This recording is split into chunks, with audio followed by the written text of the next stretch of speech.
2020년 8월 25일 화요일, 오늘은 데살로니가 전서 2장 말씀입니다. 13절 말씀. 이러므로 우리가 하나님께 끊임없이 감사함은 너희가 우리에게 들은 바 하나님의 말씀을 받을 때 사람의 말로 받지 아니하고 하나님의 말씀으로 받음이니 진실로 그러하도다. 이 말씀이 또한 너희 믿는 자 가운데서 역사하느니라. 아멘. 1장에서 데살로니가 교인들의 신실한 신앙생활을 칭찬한 바울이 오늘 2장에서는 데살로니가 교인들에게 전달한 복음이 어떤 과정을 통해 전달되었는지를 알려주고 있습니다. 1절에 이 복음은 헛된 것이 아니다. 2절, 먼저 빌립보에서 고난과 능욕을 당했었고 많은 싸움이 있었지만 그 모든 어려움을 이겨내고 하나님의 복음을 너희에게 전했다. 바울이 빌립보에서 싸운 싸움이 무엇인가? 사도행전 16장 11절 이하를 보시면요, 빌립보에서 자주장사 루디아를 만나 빌립보 교회가 탄생하는데 빌립보에서 귀신 들려 점치는 여종을 고쳐주는 일이 있었습니다.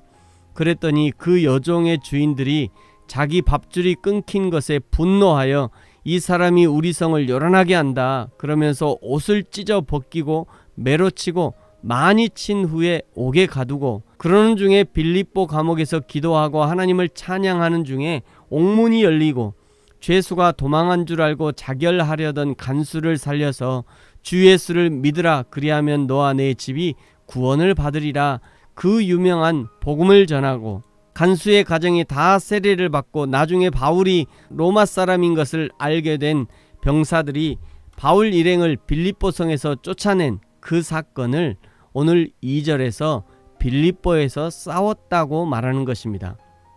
그러면서 바울은 복음을 전하기 위해서 3절 간사함, 부정, 속임수를 쓰지 않았다고 말씀합니다.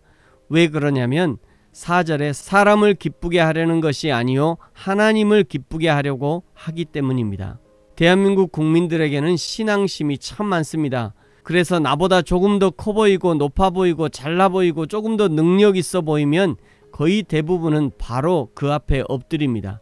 은혜를 잊고 싶은 욕구 때문이죠. 어떤 면에서 대한민국에서 목사하기 쉽습니다. 목사가 몇 마디 하면 대부분의 성도들은 머리를 숙입니다.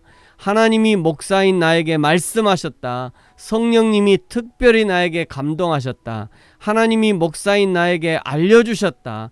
기도 중에 성령님이 나에게 감동 주셨다. 성경을 읽는 중에 특별한 은혜를 주셨다. 그러면 대부분 성도님들은 목사의 권위 아래 무릎을 꿇어버립니다. 그때부터는 목사의 어떤 말도 하나님의 말씀으로 듣게 되는 거죠. 그래서 이만희가 되는 것입니다. 그러나 이런 것들이 3절에 있는 것처럼 간사함이나 부정이나 속임수라는 것을 알아야 합니다. 이런 것으로는 결코 하나님을 기쁘시게 할 수 없습니다. 사도 바울이 이런 부분에 대해서는 당당합니다. 5절부터 12절까지 계속 바울 일행이 하나님과 사람 앞에서 얼마나 정직하게 성실하게 복음을 전하기 위해서 노력했는지를 증언하고 있습니다. 그러면서 왜 이렇게 복음 전하기를, 하나님의 말씀 전하기를 힘썼는가 13절 후반절에서 말씀하시는데요. 이 말씀이 또한 너희 믿는 자 가운데서 역사하기 때문입니다. 이것이 무슨 말씀이냐면, 왜 우리가 하나님의 말씀을 믿어야 하느냐, 하나님의 말씀이 구원이라는 비밀 금고를 여는 열쇠가 되기 때문입니다. 금고 안에 아무리 좋은 보석이 들어있고 아무리 많은 현금이 들어있어도 금고를 열어야 사용할 수 있는 것처럼 하나님이 예비하신 하늘의 축복, 구원의 축복이 있다 해도 하나님의 말씀을 믿지 않는다면 결코 사용할 수 없는 그림의 떡에 불과한 것입니다. 그러므로 성도에게 하나님의 말씀을 믿는 것은 너무도 중요해서 말씀을 믿는 자에게 생명의 역사, 구원의 역사, 변화의 역사들이 일어나는 것입니다. 그래서 하나님이 태초에 인간을 만드실 때 흙으로 만드신 것이죠. 모든 만물은 말씀으로 만들었지만 그러나 사람은 흙으로 만드신 후 생기를 불어넣으셨습니다. 그것이 곧 말씀입니다. 그러므로 사람은 그 영혼 속에 하나님의 말씀이 들어가야 드디어 생명, 진짜 사람이 되는 것입니다. 반대로 육신은 멀쩡하지만 그러나 하나님의 말씀이 없는 사람은 육은 살았지만 그러나 영혼은 죽은 자와 일반인 것이죠. 그래서 바울이 빌립보에서부터 데살로니가에서도 그 많은 고난을 겪으면서도 복음을 전하기 위해서 힘을 다했던 것입니다. 그러면서 19절 20절 우리의 소망이나 기쁨이나 자랑의 면류관이 무엇이냐? 그가 강림하실 때 우리 주 예수 앞에 너희가 아니냐? 너희는 우리의 영광이요 기쁨이니라. 아멘.